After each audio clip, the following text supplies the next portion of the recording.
तो उसके लिए सत्संग में आए तब तो, क्योंकि सत्संग के महिमा बड़ी महान छे गे बहिना, जानई छे सकल जान। सत्य लोक के सतगुरु वासी, नित सत्संग में आवेगी।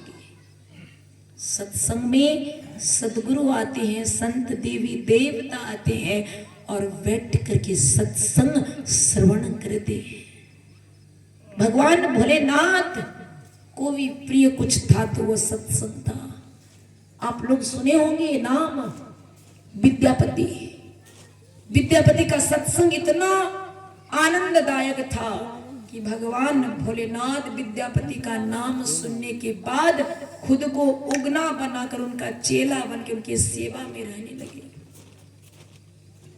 उगना बन करके विद्यापति जी कहते मैं चेला नहीं रखता हूँ, मेरी पत्नी मेरा भोजन वोजन कपड़ा उपड़ा धो देती है।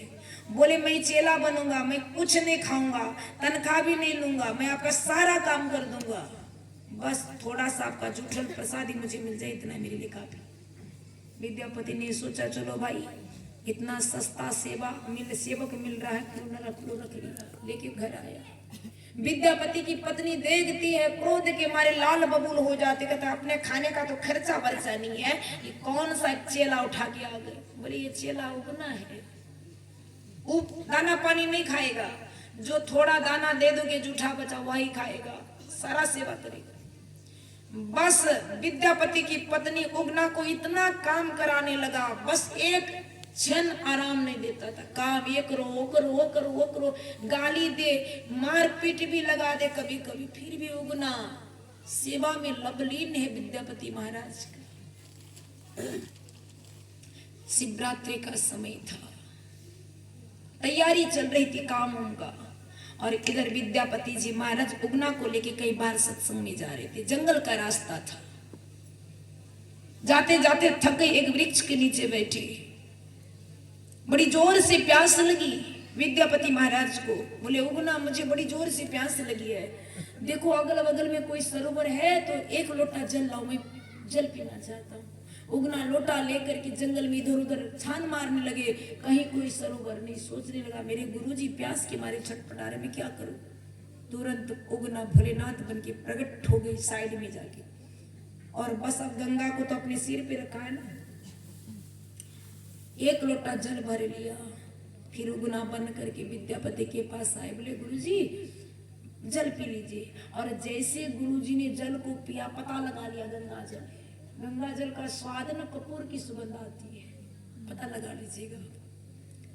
पता लग गया। विद्यापति जी कहते बेटा एकदम गंगा जल लगता है, कहाँ के सरोवर से लाया रे, एक लोटा से मेरा पेट नहीं भरा, और एक लोटा पीऊंगा, और एक काम करता हूँ, वो गंगा जी उस सरोवर में मैं नहा भी लूंगा, आराम से जल भी। चलो अब उगना वहां से घसक भी नहीं करता। रे बेटा उगना क्या हुआ रे, कहाँ से लाए, चलो ना पी भी लेंगे, नहा धो लेंगे, गर्मी टाइम है फ्रेश हो जाएंगे। अब उगना कुछ नहीं, एकदम चुपचाप। बोले बेटा अच्छा ठीक है, तुम मुझे नहाने के लिए नहीं ले जाना था तो मत ले जाओ, पर मुझे जल पिला दो।